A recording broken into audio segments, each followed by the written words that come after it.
Good afternoon to everyone who's joining us today for this webinar on mental health and disability under lockdown. I can see quite a lot of people are still joining us, so I'm going to hold off formally starting the webinar just for a little while longer, just to allow a few more people to join. Those of you who've already joined, thank you very much, and just please bear with us while a few others sign in as well. Thank you.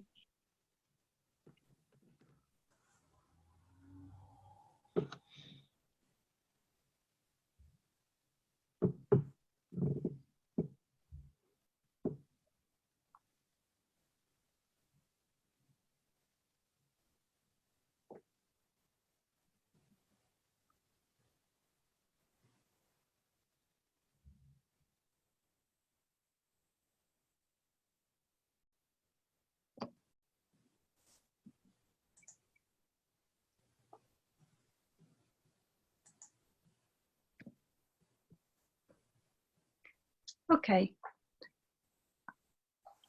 we'll make a start now, and if anyone others can join us as we go. So my name is Sophy Miles, and I'm a member of Doughty Street's Mental Health and Court of Protection team. And the first thing I'd like to do is offer apologies on behalf of my colleague Aswini Waratnakusi, who was going to introduce today's seminar. Unfortunately, she's got an unavoidable professional commitment today. I'm very pleased to welcome our three speakers, Dr. Sonia Johnson, who's from the Mental Health Policy Research Unit at UCL, Mark Neary, author and blogger, father of Stephen Neary, and Doughty Street's own Zia Nabi. I'm really pleased that all of them can join us today. We're going to hear from all of them, and I'm also going to encourage listeners to put questions or share comments through the Q&A facility, which you should see on your screen. And what we will probably do is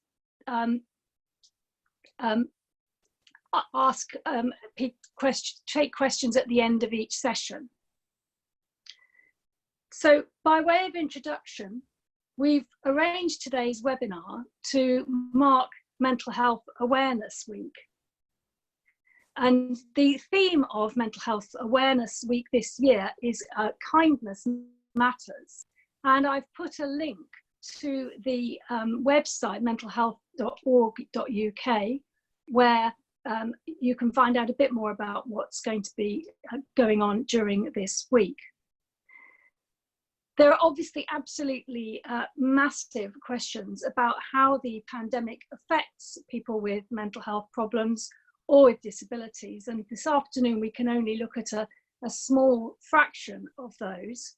But perhaps before I introduce our first speaker, I can sort of set the scene by telling you about the policy brief that the UN recently launched on COVID-19 and mental health.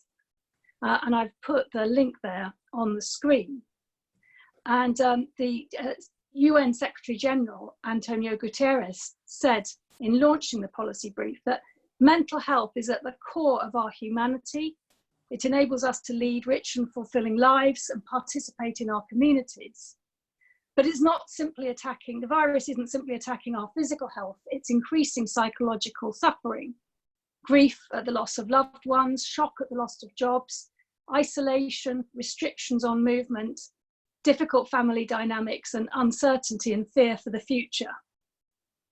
Mental health problems, including depression and anxiety, is some of the greatest causes of misery in our world. And after decades of neglect and underinvestment in mental health services, the COVID-19 pandemic is hitting families and communities with additional mental health stress. He goes on to say that those most at risk are frontline care workers, older people, adolescents, young people, and those with pre-existing mental health conditions and those caught up in conflict and crisis. He urged governments and civil society, health authorities and others to come together urgently to address the mental health dimension of the pandemic, and called on governments in particular to announce ambitious commitments on mental health at the upcoming World Health Assembly. Now, so with those comments in mind, I'm very pleased to introduce Sonia Johnson, who's our first speaker. Sonia is a psychiatrist, academic and researcher who's currently director of the Mental Health Policy Research Unit at UCL, which provides evidence to the Department of Health and Social Care. Its recent work has included providing studies to support the independent review of the Mental Health Act, which many of you will have looked at. Sonia is particularly interested in loneliness and social connections in mental health, and she leads a cross-disciplinary network on loneliness and social isolation in mental health. And the Policy Research Unit has been carried out a survey on the impact of the pandemic on mental health care, and Sonia has kindly agreed to share some of the emerging findings. Thank you very much, and welcome, Sonia. Okay, thank you, Sophie. Thank you very much for the invitation, and it's nice to be speaking in this rather different environment from the audiences I usually speak to. So the Mental Health Policy Research Unit, the unit I'm the director of, is a research unit that's the team's actually split across UCL and King's, and we're funded to provide sort of rapid, short to medium research work to inform policy, basically. And our research programme is agreed with the Department of Health and Social Care and with NHS England and the other arm's length bodies. So at the beginning of the pandemic, given our overall brief, it was fairly obvious for us to try and do what we could in a short time span to find out something about the impacts of the pandemic on mental health. And whereas there have been a lot of surveys focused on mental health and general population, how are people doing under lockdown, that kind of thing, what we've been aiming to focus on is the mental health care system and service users who have pre-existing mental health problems, what's happening with them and what's happening also to some extent with their carers and with the staff who are looking after them. And we're still in the progress doing a couple of things. One is we've looked at all the writing about the mental health care impact of the pandemic that's come out up to the beginning of April. So there's a few scientific articles, but we've also looked at journalism, blogs, what professional associations have put out, basically everything that's been written about the pandemic and the mental health care system. And we've looked at everything that's in English, French, German, Italian, Spanish and Mandarin Chinese that's been written on those subjects. We're blessed with a large number of postgraduate students who can help us with the international literature. And alongside that, we've been doing a large survey, which is just closed, on what mental health care staff in this country say about what they've seen of the impact of the pandemic on their services and on the people who use them. So both these pieces of work, we're trying to do both of them very quickly to inform policy, but we still are at the moment in the thick of the analysis. So one reason why I'm not using any PowerPoints today is that these are really just some emerging issues that are clearly coming through with the data. You'll need to wait. I'm hoping that the definitive results will be in the public domain in a couple of weeks or so. That's the kind of timescale we're working to. So what are we seeing at the moment? Well, focusing on the impact on people with pre-existing mental health conditions, not surprisingly, a lot of people are saying that there is an impact, that people are experiencing decline in their mental health that comes from stress, the lockdown pressures and solitude, the fear of infection and possibly fears of death associated with that, that there are a number of pressures that are leading to a deterioration in mental health. On the whole, we don't know that's happening at this point. We have a lot of people's impression and individual reports of problems, but no real evidence. Looking at what people are writing, it's striking that there are a few groups who seem to be particularly feeling the impact early on. So there's a large amount of writing coming out, and this also came through in our staff survey, about two conditions, about eating disorders and about obsessive compulsive disorders, that people with eating disorders seem to have felt kind of fairly immediate disruption from the lockdown and from disruptions in their food supply, disruptions with their usual eating routines, everyone becoming incredibly preoccupied with food and with stockpiling, and that whole set of pressures seems to have been very much quickly felt.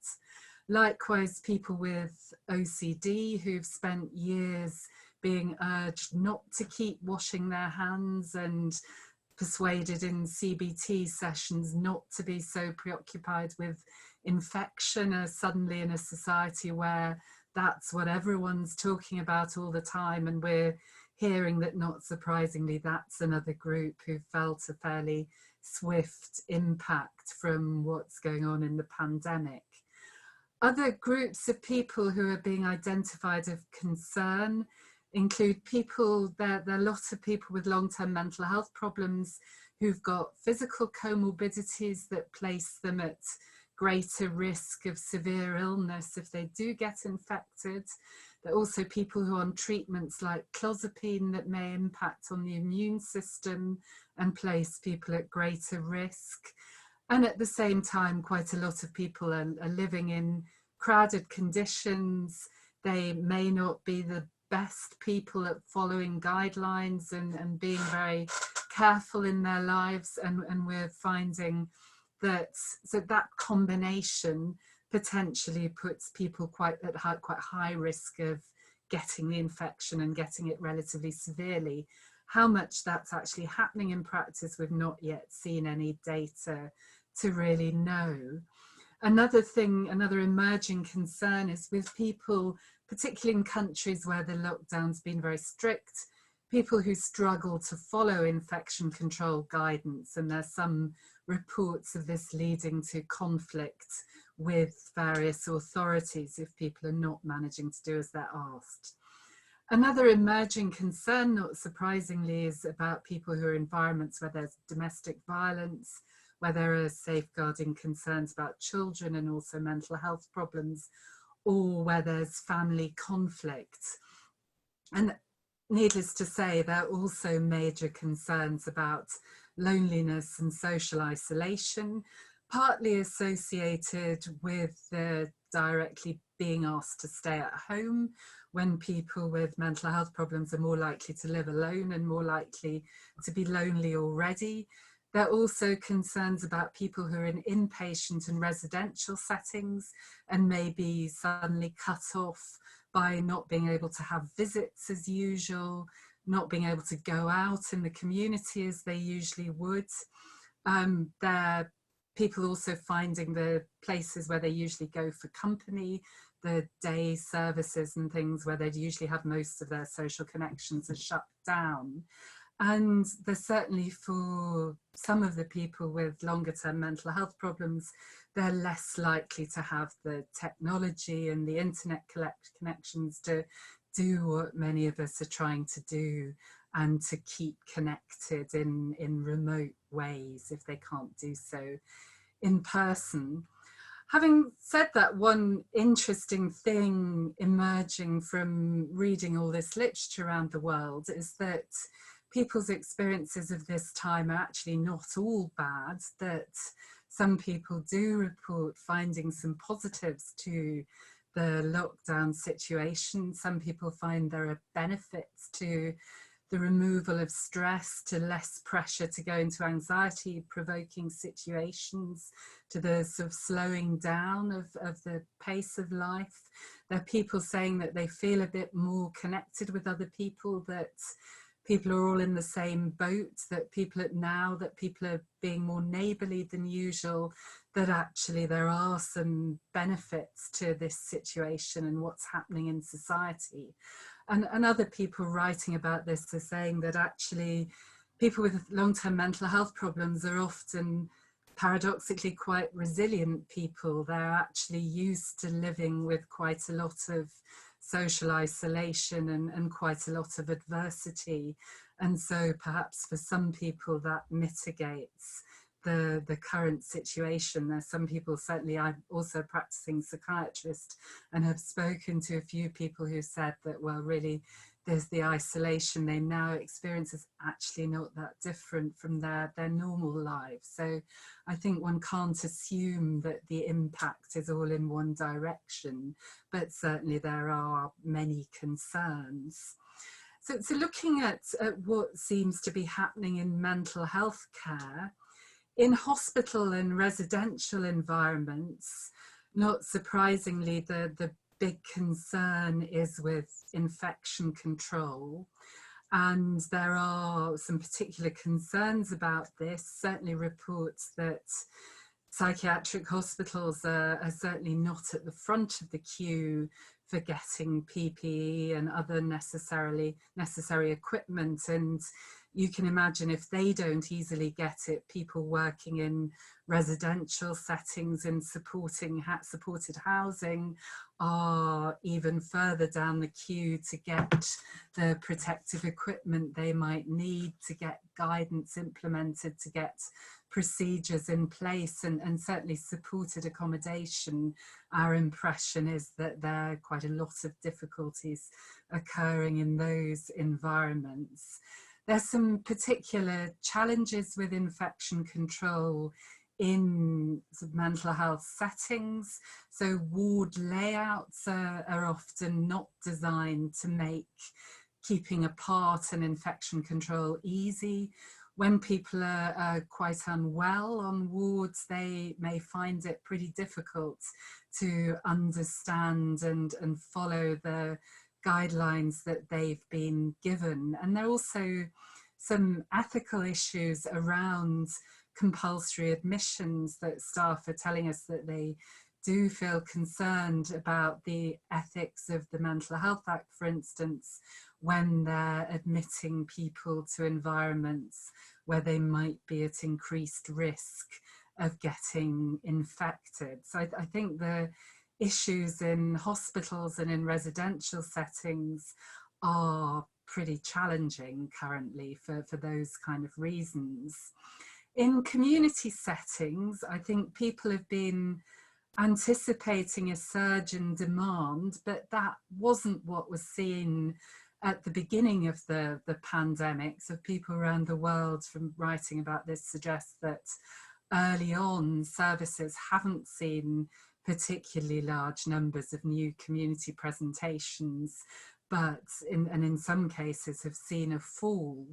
But I think there's a widespread anticipation that the peak will come later, although obviously no one can quite know if that's going to materialise. What's happening in the community is obviously a need to adapt very quickly to the requirements of social distancing and to adopt remote working on a very large scale. And people have certainly, the system has moved very quickly to start adopting remote appointments across the board. Platforms like Zoom and WhatsApp video and all sorts of things are now the norm for contacts with any service users who will use them in many environments, although I think in some trusts people are still saying that they're being left behind and having the technology available that they need to be able to operate that in that way. There's a range of other innovations being put in place too, including new ways to manage crises, even new crisis centres. opening up, and certainly, as with the NHS generally, there is the impression that mental health services have been very flexible, that people have felt able to make a lot of changes within a pretty short space of time. And certainly I think people were a bit mystified by the mental health services a reopening announcement, because I think most people in the services didn't feel that they'd ever shut down, although in the community there's now far more remote activity than face-to-face contact, though in most services there is still some continuing face-to-face contact in the community. But there are concerns certainly about some people who have slipped from view, really, those who aren't able and willing to engage remotely, those who are harder to track down. Perhaps some of them may be shielded and may be hard to just go and see and are somewhat out of our sight at the moment.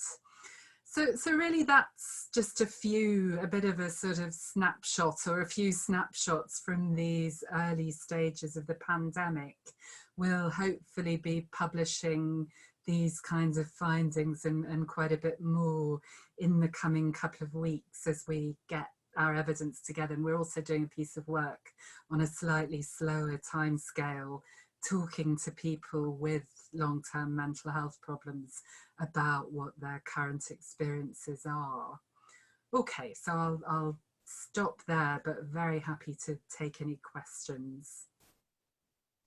Sonia, I don't think I see any questions yet on the screen, but no. I had a question. I was very interested to hear what you said about supported accommodation. Yeah. And that perhaps being at the kind of back of the queue for getting support and help. And I just wonder whether there's a recognition of what supported accommodation actually does, that it is providing care for people who may have pretty similar needs to those in care homes or in other residential settings. And perhaps it's just not a real recognition of the urgency of looking after these people as well. Yeah, I think that's absolutely right. I mean, we got some responses to the survey we've done from that environment, but not as many as we would have liked, and certainly an environment we hope that we or others will look into further.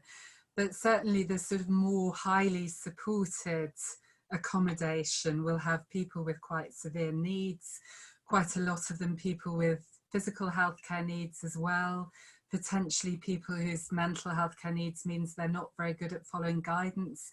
And often, if you've ever been to these sort of longer term supported accommodations, they're quite cramped. The communal spaces and the kitchens are very small. The sort of hygienic facilities are quite limited. If you try and imagine putting into place infection control guidance in those environments, it's pretty challenging actually, and yet they are environments in which there could quite easily be spread between people living there. So I think they are, but you know, they're not used to really implementing rigid protocols and don't necessarily have suitable facilities. So I think they are a very significant concern.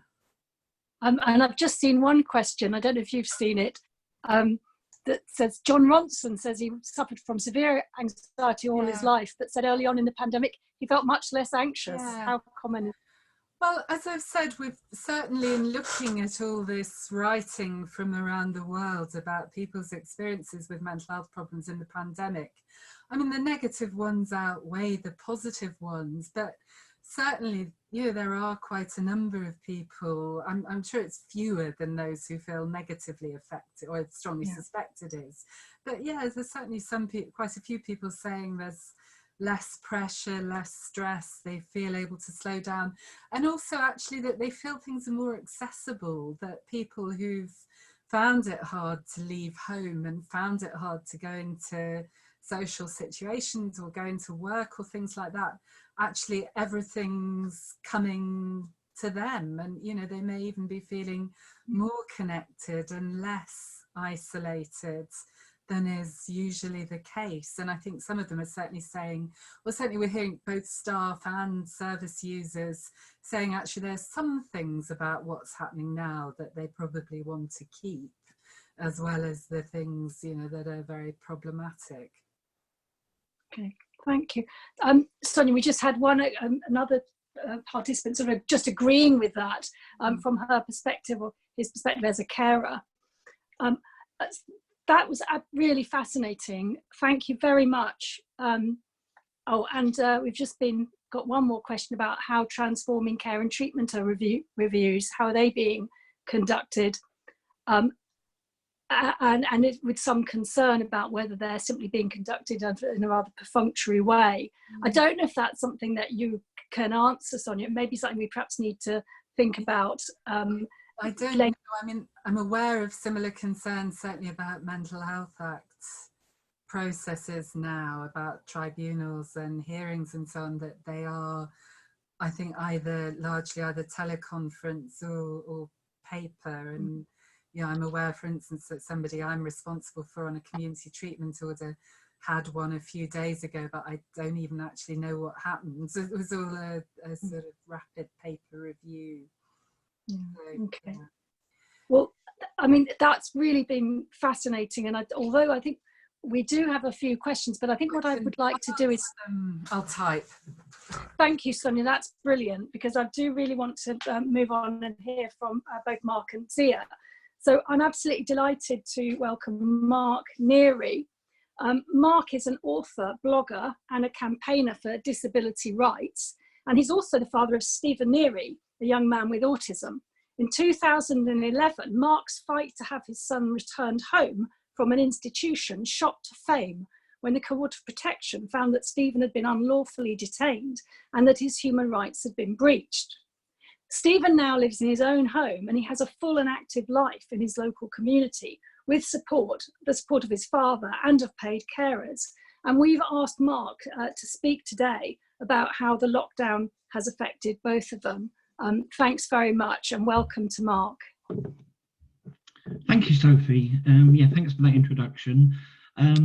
Yeah, what I was going to talk about is, I thought I'd start really by talking about Stephen's life pre the lockdown, and then focus on the changes that have happened to his life since the 24th of March.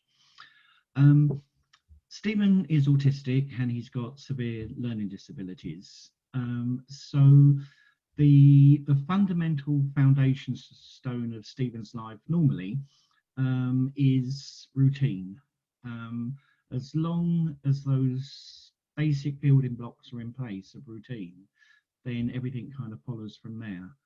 And when I talk about routine, just a couple of examples. So the things that Stephen does outside of the house, Tuesdays and Thursdays, water aerobics, he's been doing that for the last 8-10 years, gym on Wednesdays, and then within the home, Stephen has exactly the same food for breakfast every day of the week. There's certain activities, like when I go there on a Saturday afternoon, for the last 21 years, we do an old-fashioned C90 compilation tape of music. So all those things are kind of really, really important to Stephen to help him manage his world, to keep his anxiety kind of under control, and to make meaning of his life. So kind of things were working fine pre the lockdown. Just before the lockdown started, we had quite an unusual thing, because Stephen's got a team of 5 support workers, and they've been working with him for years. Even the most recent support worker has been working with Stephen for 6 years. So they're kind of very loyal, they're very committed, and Stephen's got a great relationship with all of them. And unusually, a couple of weeks before lockdown, two of them went sick. Thankfully, not with the virus. And that was kind of exceptional, because they hardly ever take time off. So we had a little bit of a change to routine before we got into the kind of the big thing. And because Stephen, we get a personal budget from the local authority to pay the support team, and it's very, very tightly controlled by the local council. So there's never any spare money in the budget. So it meant that if ever there is absenteeism with the staff, it falls upon me to fill in. So for those 2 weeks prior to lockdown, I was spending more time with Stephen than I would do normally. The usual arrangement is I'm with Stephen pretty much all the weekend, and I see him for a few hours on Tuesdays, Wednesdays and Thursdays. So we had a kind of bit of a dress rehearsal really for the lockdown, with me having to do a couple of overnights, and Stephen enjoys that. You know, he enjoys my company. So perversely, it was a kind of like a weird transition into the lockdown period that came about completely inadvertently. So then we got to March and the lockdown started, and of course the most obvious thing to go out the window was all the daily things that Stephen does outside of the house.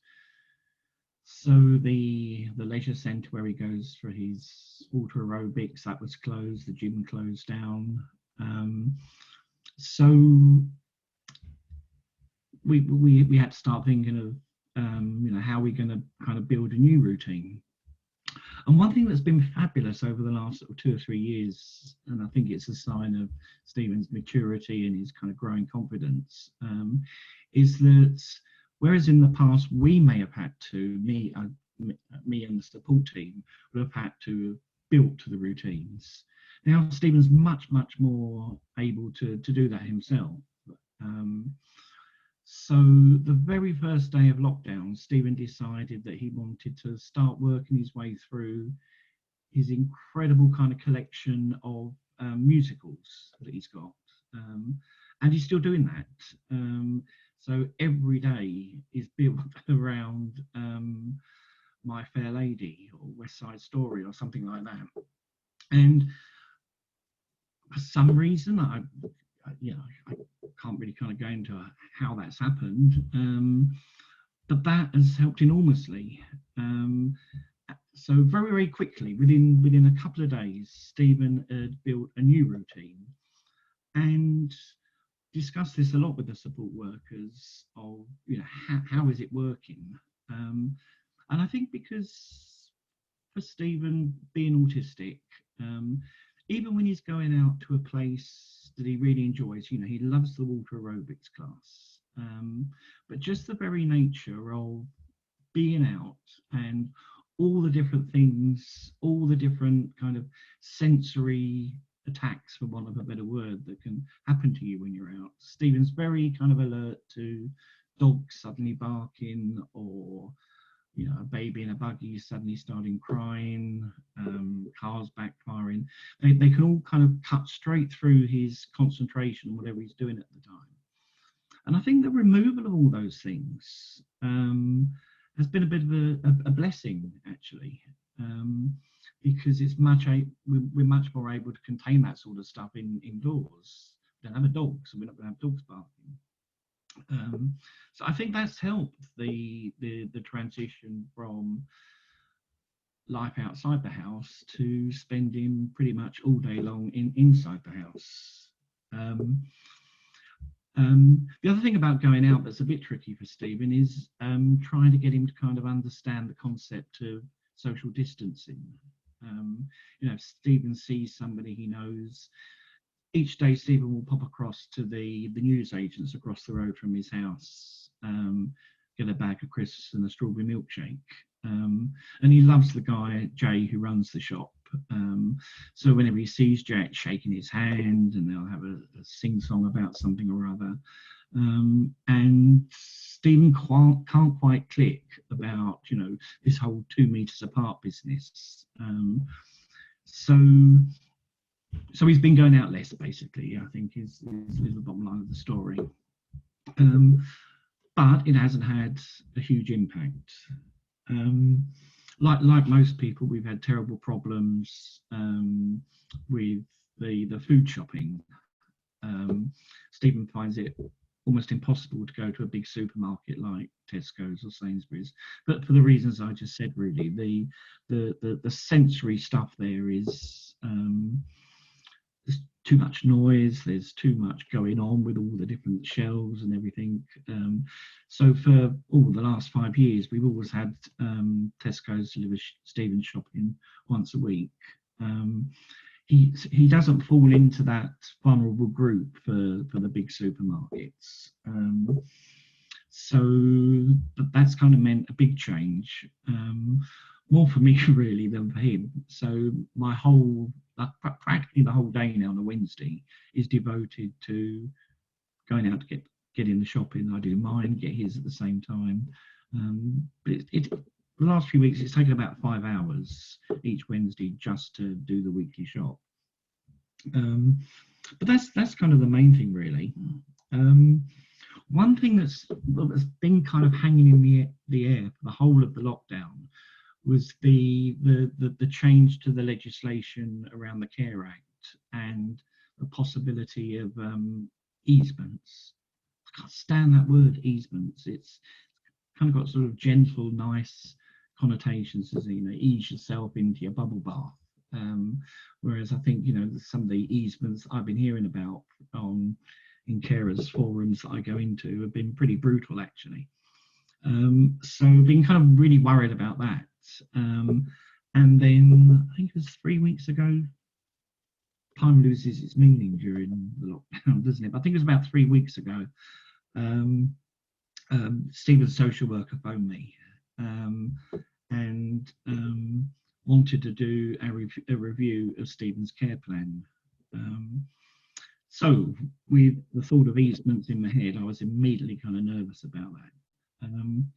And what he wanted to do was to do a telephone assessment with me first, and then to do a Skype interview with Stephen and his support workers at Stephen's house.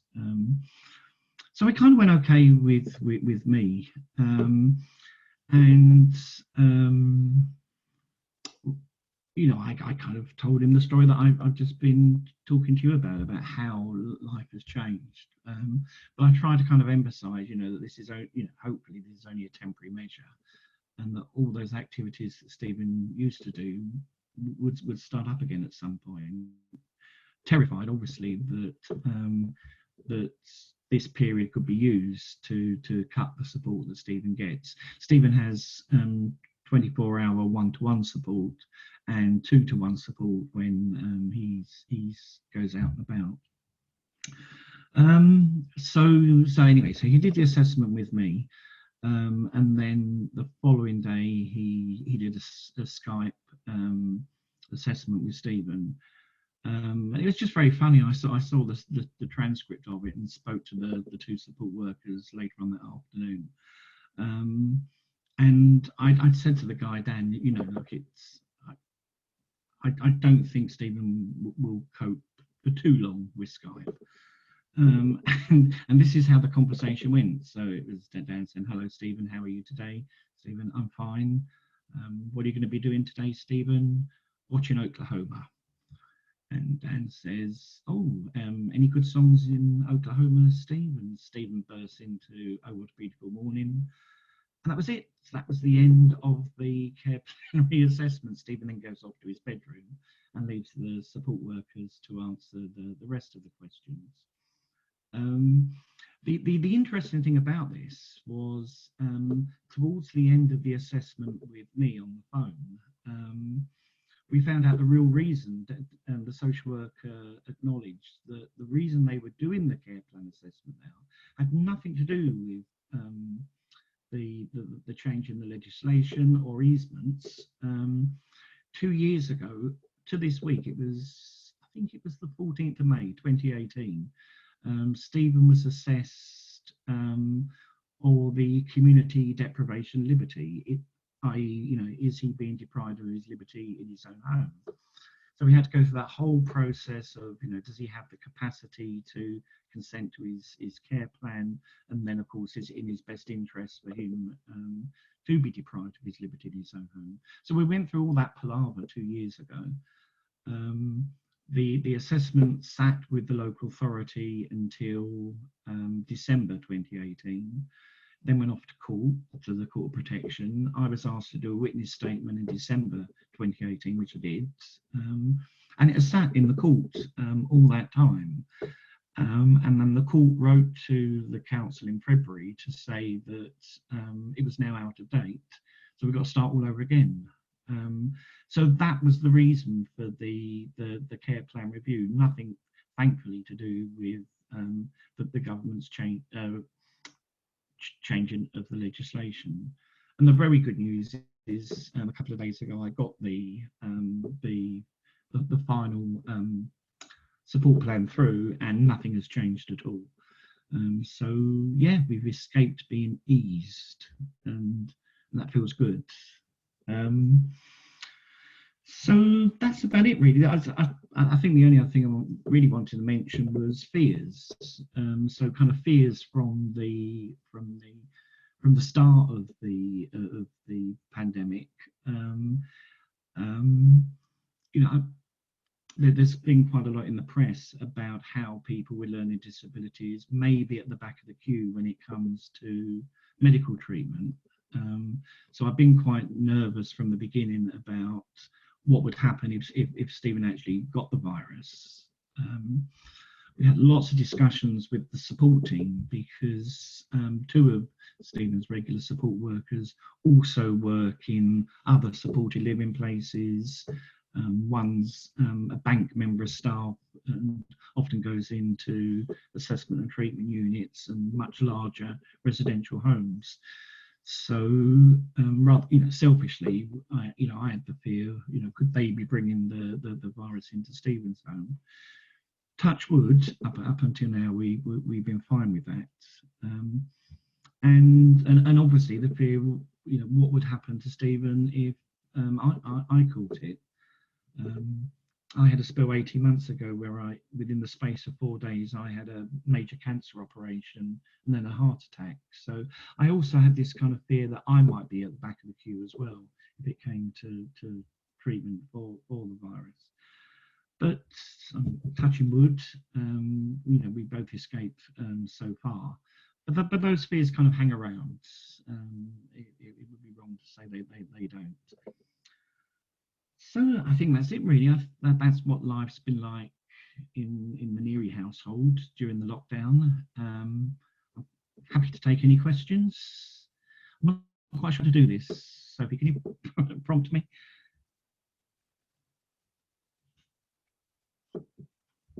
Yeah, sure, Mark. I'm just looking to see if there are any questions. Right.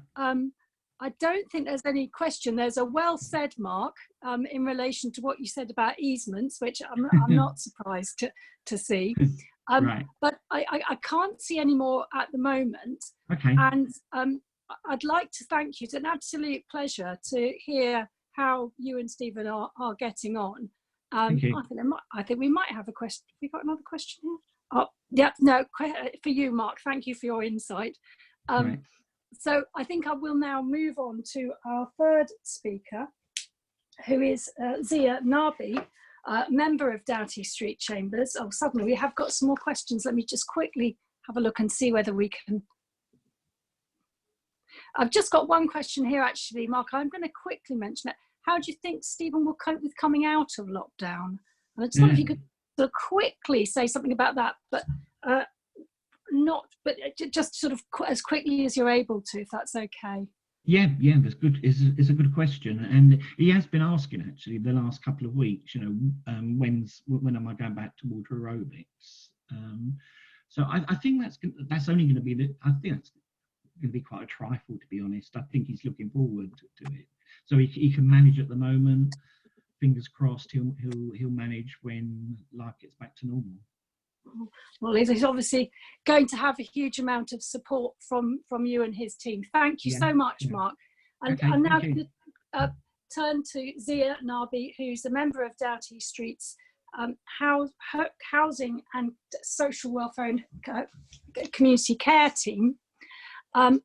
Zia has particular expertise in the field of homelessness, and given the prevalence of mental health conditions in those who are homeless, or in precarious accommodation. We asked him to share some thoughts with us. So welcome, Zia, and thank you very much. Thanks, Sophie. Hopefully you can see my screen. Sophie, could you confirm? I can see your screen. Right. Hopefully everyone else can as well. Okay, well, I'm going to just very briefly speak on homelessness. I mean, it's something you could speak about for days and days, but just to cover a few issues that might be relevant given the COVID-19 emergency period. Just some basic bullet points to start off with. In the Mental Health Foundation report 2016, they went through research papers and they found that 80% of homeless people in England reported that they had mental health issues. So that's an enormous number. 4 out of 5 people said they had mental health issues. 45% of homeless people said that they'd actually been diagnosed with a mental health condition. So nearly half of homeless people have been diagnosed with a condition. And at least 25 to 30% of street homeless people and those in direct access hostels also had mental health conditions. So there is a massive link, unsurprisingly, between homeless people and people with mental illness. And in breaking down that homeless population then, well, again, I suppose given the demographic makeup, it's not surprising that the largest group of homeless persons are white men. But the proportion of homeless people who are mentally ill that come from a black and minority ethnic group is disproportionately high in respect of when you compare that to their proportion in the general population. And again, unsurprisingly, refugees, they have very high rates of mental disorder, and they are diagnosed with post-traumatic stress disorder. So that's a little bit of the background. And what types of disorder are we normally dealing with when we're dealing with homeless people? Well, in my experience, these are the sort of disorders that you come across very commonly. Depression and anxiety, post-traumatic stress disorder, schizophrenia, bipolar disorder, and substance abuse disorder. And often the link between substance misuse and mental health is prevalent. And there is a battle as to whether the substance misuse is causing the mental health or whether the substance misuse is a coping strategy to address mental health issues. So the Housing Act 1996 doesn't allow everyone to be in priority need for housing, but you are in priority need if you're vulnerable. And so the definition of vulnerable is if you're vulnerable as a result of old age, mental illness or handicap or physical disability or other special reason. But what is vulnerable is not defined. So we know what are the symptoms of vulnerability: old age, mental illness, handicap, physical disability, or a catch-all other special reason. But vulnerable itself is not defined. And there are hundreds of cases, I suspect, dealing with what vulnerability means. And things had got very dark indeed by 2013, because what the courts had said was that when deciding whether someone's vulnerable or not, you compared them with other homeless people and other street homeless people and decide whether they were more vulnerable than other street homeless people. And it was said, well, it wasn't surprising that those people had drug issues or that they struggled with their mental health. And so almost a category of super vulnerability was coming into existence. And people who were quite seriously mentally ill were being told by local authorities that they weren't vulnerable because there were other street homeless people who were even more mentally unwell than they were. The Supreme Court put that right in the case of Hotak, and Baroness Hill said that it was clearly wrong to say to people who had serious mental health issues or physical disabilities, you are not vulnerable because you are no more vulnerable than the usual run of street homeless people in our locality. But the fact that the Supreme Court had to say that, and that this was a contested appeal, shows how difficult it had got, especially against the background of austerity and scarce local authority housing, for local authorities to accept people as vulnerable. So with the COVID-19 emergency, on the 26th of March 2020, the Minister asked local authorities to urgently procure accommodation to take particularly rough sleepers off the streets. But rather sinisterly or ominously, the letter also says, in the longer term, it will, of course, be necessary to identify step-down arrangements for the future. So what that's a polite way of saying is that people we are now accommodating and taking off the streets, that can't be a long-term situation, and there will be a step-down arrangement which might lead to those people having to go back onto the streets. And there's some dispute at the moment as to whether we've already got there, i.e. whether the longer term has already arrived.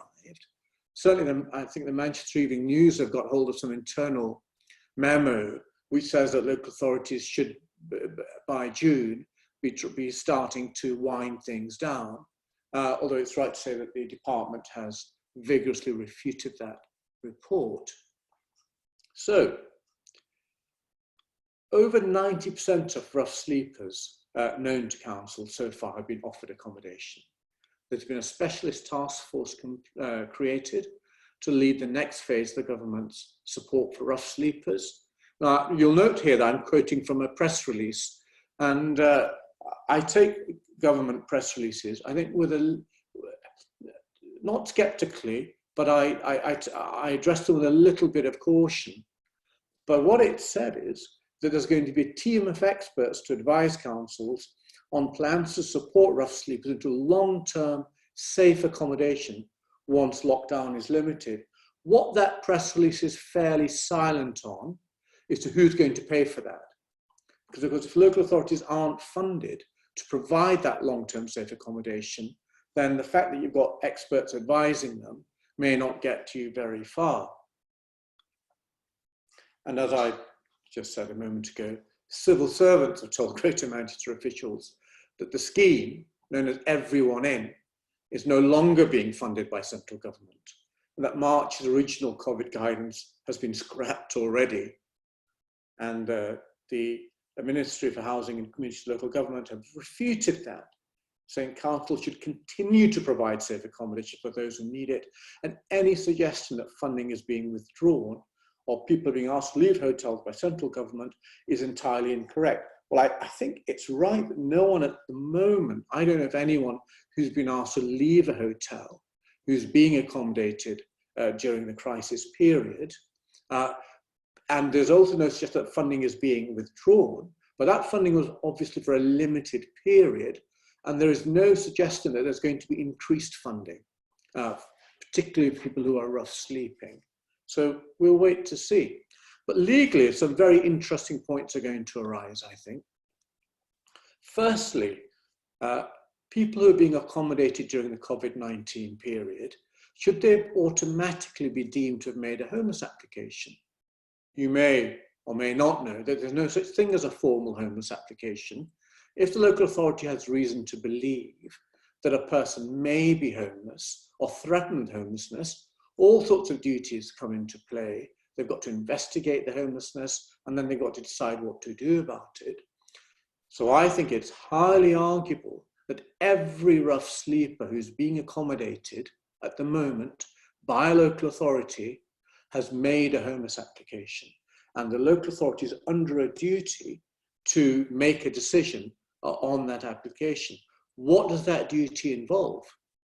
Well, before I get to that, I just want to raise one point, that people who lack capacity under the Mental Capacity Act cannot make an application under Part 7. And that's a whole different seminar as to whether they should or should not be able to do so. But for now, we'll just leave it at that. There are two ways to address that. Firstly, an application can be made by another member of their household with whom they can reasonably be expected to live. But importantly, the Court of Appeal has said that the application can also be made by a deputy appointed by the Court of Protection. Now, I've had a couple of cases where we've come close to that, but I myself don't know of any cases where that has actually been done. But that is something, particularly those rough sleepers who may also lack capacity, and are told, well, you can't make a homeless application, where the local authorities, social services, should be thinking about appointing a deputy or making an application for a deputy to be appointed who can make a homeless application on their behalf. And why is it important that you make a homeless application?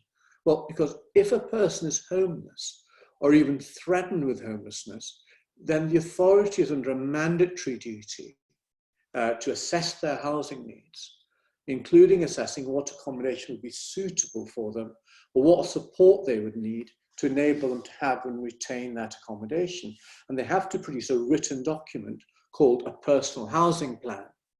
And that may be of great assistance to people who have been rough sleeping for, in some cases, decades, to actually have a document which sets out in terms as to what their needs are and how their needs may be addressed. Secondly, although their duty isn't to actually make sure that people are accommodated, they've got to take, local authority has to take reasonable steps to help an applicant to secure that suitable accommodation becomes available for their occupation for at least 6 months or such longer period, not exceeding 12 months. This is called a homelessness relief duty. And so once you made a homelessness application, as long as you're homeless and eligible for assistance, i.e. you're not prevented from being held because of your immigration status, as long as you're eligible, the local authority has to relieve your homelessness for at least 6 months. And people who are rough sleeping, who may have other mental health issues, those 6 months where the authority has to take reasonable steps to provide accommodation may be really important and critical as times go on. Right, well, I've whisked through that a little bit because I know that the very polite message from Sophie saying we're slightly running out of time. I'm happy to take questions, but I'll hand back to Sophie. Thank you, Zia. That was really interesting. And I've just got one kind of question or sort of reflection on this, really. So what I've taken from what you've said is that there are a large number of exceptionally vulnerable people with mental health conditions. They've currently been given this sort of break by the emergency accommodation. They could be seen as having made a homelessness application, which, as you say, would mean that they have to be given this some interim support. But the really ill ones, or the ones who are the most sort of severely disabled by their condition, might be deemed not to be able to make the application in the first place. Is that's a potential problem? Yes, so it depends if they're deemed to lack capacity for the purpose of mental capacity, then they can't make an application. But then social services should be appointing a deputy to make a homelessness application on their behalf. And if they're not, I mean, it's a chicken and egg, isn't it? Because if they're not, who's going to spot that they're not? And perhaps this is somewhere where charities are assisting the homeless at the moment, particularly in outreach work. It could be of assistance.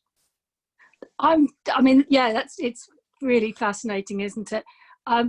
I'm going to just see if there's any questions. Just said somebody's said I could do with a copy of that PowerPoint. Yes, everyone will get access. What we do after these webinars is we put the slides up on our website, and we also have been recording this, so anyone who's missed it or wants to listen to it again will be able to do so.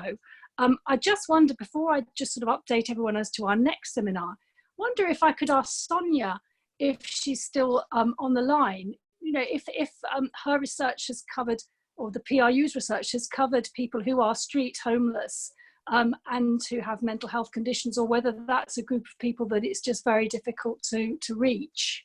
Absolutely, only to a minor degree, in that we have some comments from community teams about the extra tasks involved with engaging new groups of homeless people who've kind of arrived in their neighbourhoods.